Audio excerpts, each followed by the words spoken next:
नमस्कार दोस्तों, कैसे हैं आप? आशा करता हूँ आप सब बहुत अच्छे होंगे।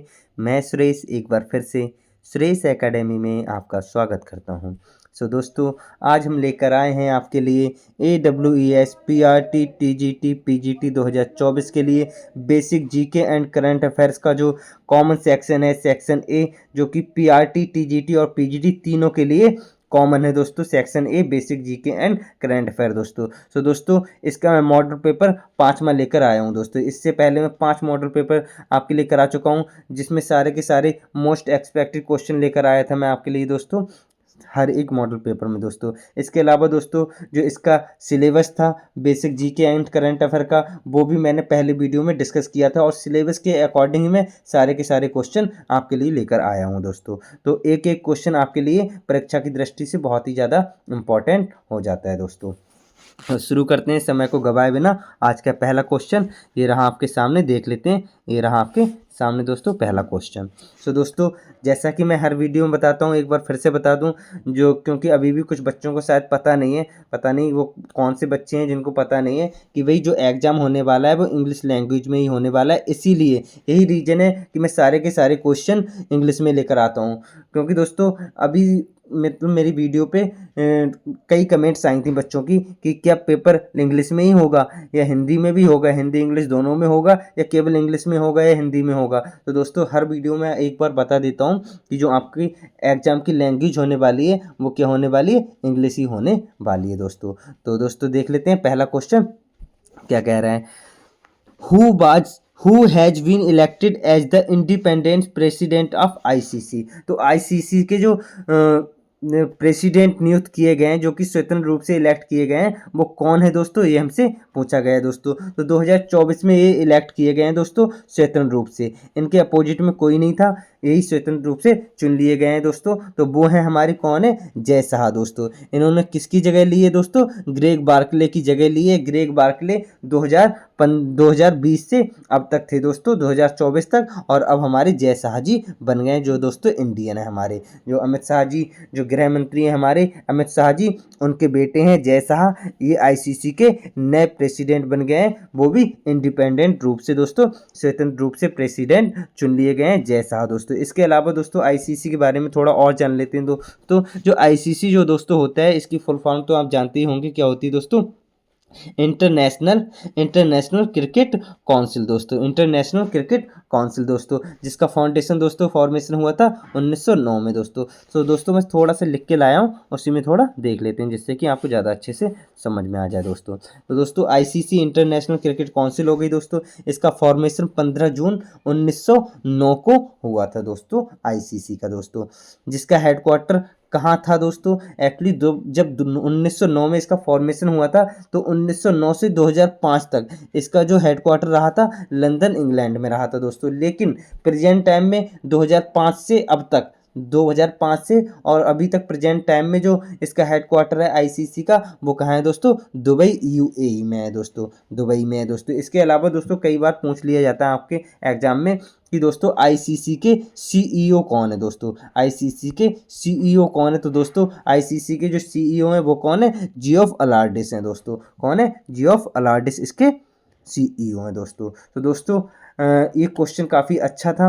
मुझे लगता है कि हो सकता है इससे रिलेटेड, अगर ये क्वेश्चन ना सही तो इससे रिलेटेड अगर कोई क्वेश्चन आए तो आप आसानी से कर लें, इसलिए मैं इसका थोड़ा सा एक्सप्लेनेशन लेकर आया दोस्तों। अगर आपको भी ऐसा लग रहा है दोस्तों, तो क्या करेंगे, वीडियो को लाइक करेंगे, अपने दोस्तों के साथ शेयर करेंगे, क्योंकि शेयर करने से हमारी नॉलेज बढ़ती है। और दोस्तों अगर आप चैनल पे नए हैं तो चैनल को सब्सक्राइब जरूर कर लेंगे, हमारी लेटेस्ट वीडियो तुरंत पाने के लिए और अपनी तैयारी को थोड़ा आसान बनाने के लिए। Thank you. आगे बढ़ते हैं नेक्स्ट क्वेश्चन, क्वेश्चन नंबर 2 ये रहा आपके सामने दोस्तों।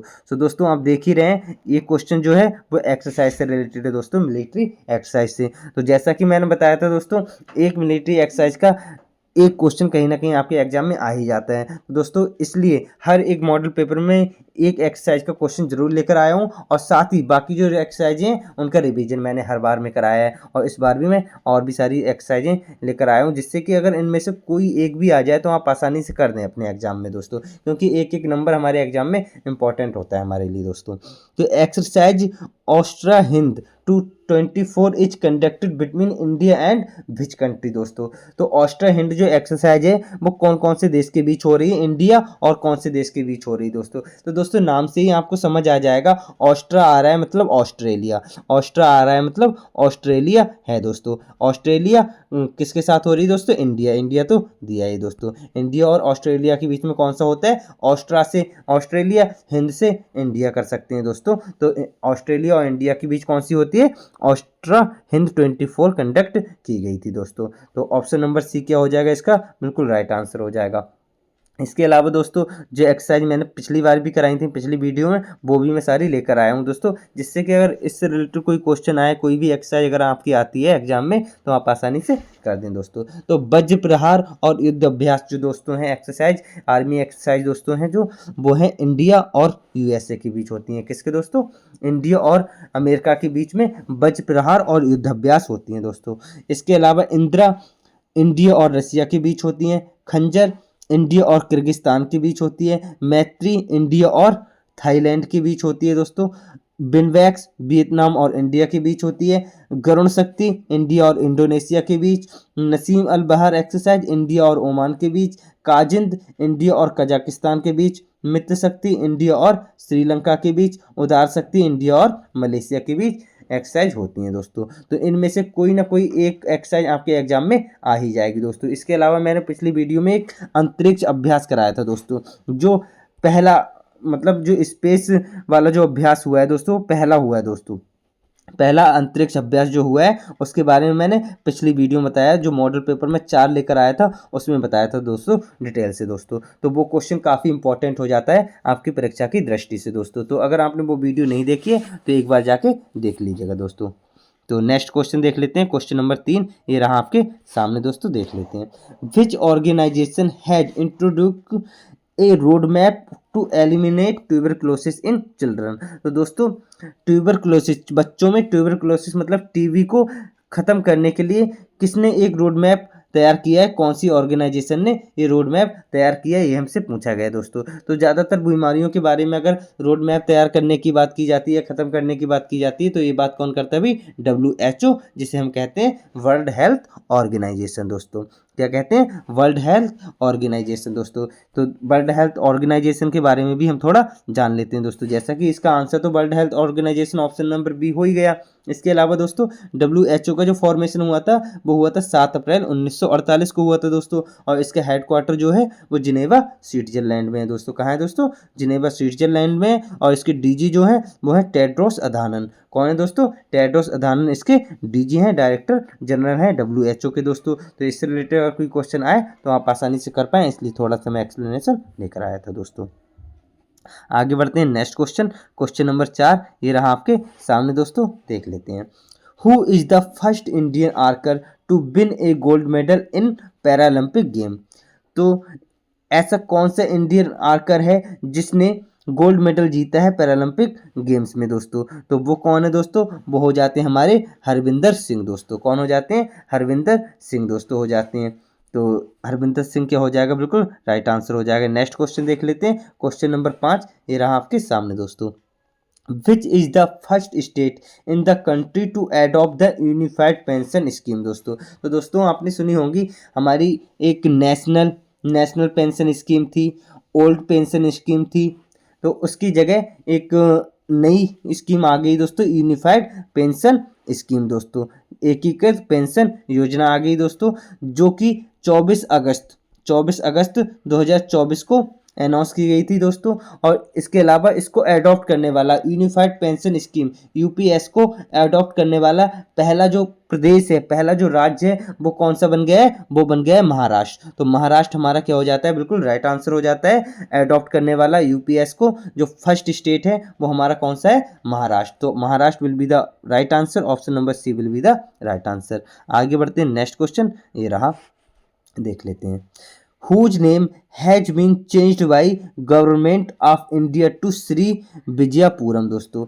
तो दोस्तों ऐसा कौन सा शहर है जिसका नाम चेंज करके गवर्नमेंट ऑफ इंडिया ने जिसका नाम चेंज करके क्या कर दिया है, श्री विजयपुरम कर दिया है दोस्तों। क्या कर दिया है, श्री विजयपुरम कर दिया है दोस्तों। तो आपने अंडमान निकोबार की जो कैपिटल है उसके बारे में जानते होंगे, पोर्ट ब्लेयर दोस्तों। तो पोर्ट ब्लेयर का नाम चेंज करके क्या कर दिया है, श्री विजयपुरम कर दिया है।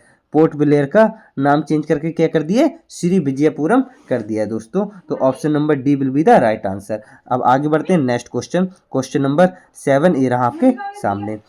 Who has been elected as the new managing director of the International Monetary Fund दोस्तों। तो आपको आंसर तो एक्चुअली दिख ही गया। तो इसका जो राइट आंसर हो जाएगा, जो मैनेजिंग डायरेक्टर हैं, जो IMF के जो मैनेजिंग डायरेक्टर हैं वो कौन बनाए गए हैं दोस्तों, इलेक्ट किए गए हैं, वो हैं क्रिस्टलिना जियोर्जिया दोस्तों। तो ऑप्शन नंबर डी क्या हो जाएगा हमारा, बिल्कुल राइट आंसर हो जाएगा दोस्तों। इसके अलावा हम थोड़ा सा जान लेते हैं IMF के बारे में। तो IMF क्या होता है दोस्तों, इंटरनेशनल मॉनेटरी फंड होता है, और इसकी जो न्यू मैनेजिंग डायरेक्टर बनी है वो क्रिस्टलिना जॉर्जिया बनी है दोस्तों। इसके अलावा इसका फॉर्मेशन हुआ था 1 जुलाई 1944 को। कब हुआ था, 1 जुलाई 1944 को इसका फॉर्मेशन हुआ था। इसके अलावा इसका हेडक्वार्टर जो है वो है वाशिंगटन DC USA में दोस्तों। कहाँ है, वाशिंगटन DC USA में इसका हेडक्वार्टर है IMF का, इंटरनेशनल मॉनेटरी फंड का दोस्तों। आगे बढ़ते हैं नेक्स्ट क्वेश्चन नंबर 8 ये रहा आपके सामने दोस्तों। ये भी काफ़ी इंपॉर्टेंट हो जाता है आपके एग्जाम के पॉइंट ऑफ व्यू से दोस्तों।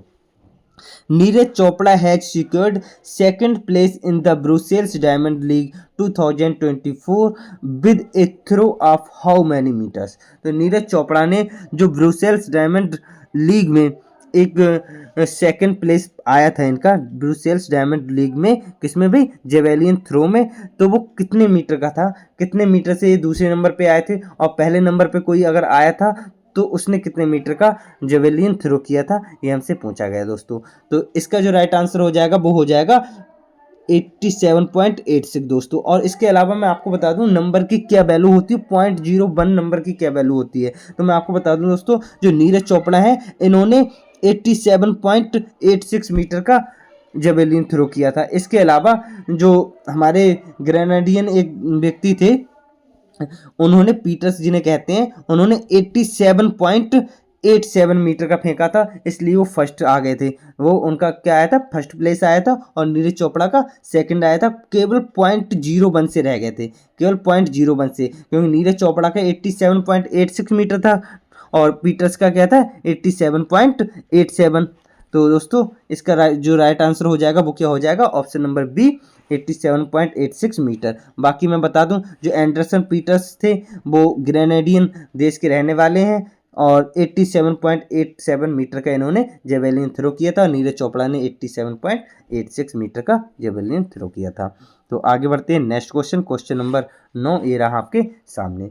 विच country has agreed to provide its integrated antenna system unicorn to the Indian naval ships दोस्तों। तो कौन सी कंट्री एग्री कर गई है इस चीज़ के लिए, unicorn to the Indian naval ships के लिए, वो है जापान। कौन सी है, जापान दोस्तों। Japan will be the right answer.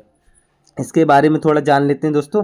तो अगर बात करें इसका, तो राइट आंसर हो गया, वो तो हो गया जापान, लेकिन Indian company will produce the integrated Indian system unicorn for the Indian naval ship, जिसने इसे प्रोड्यूस किया है वो कौन सी कंपनी है, वो है भारत इलेक्ट्रॉनिक लिमिटेड। कौन सी है, भारत इलेक्ट्रॉनिक लिमिटेड, जिसका हेडक्वार्टर है बेंगलुरु कर्नाटक में, जिसका हेडक्वार्टर है भारत इलेक्ट्रॉनिक लिमिटेड का। तो आगे बढ़ते हैं नेक्स्ट क्वेश्चन नंबर 10, जो कि आज का आखिरी क्वेश्चन होगा दोस्तों, क्योंकि आपको पता है आपका जो सेक्शन ए है उसमें केवल 10 ही क्वेश्चन आने वाले हैं। तो मैं पूरा का पूरा मॉडल पेपर ही लेकर आया हूँ, पूरे के पूरे 10 क्वेश्चन लेकर आया हूँ आपके सिलेबस के अकॉर्डिंग दोस्तों।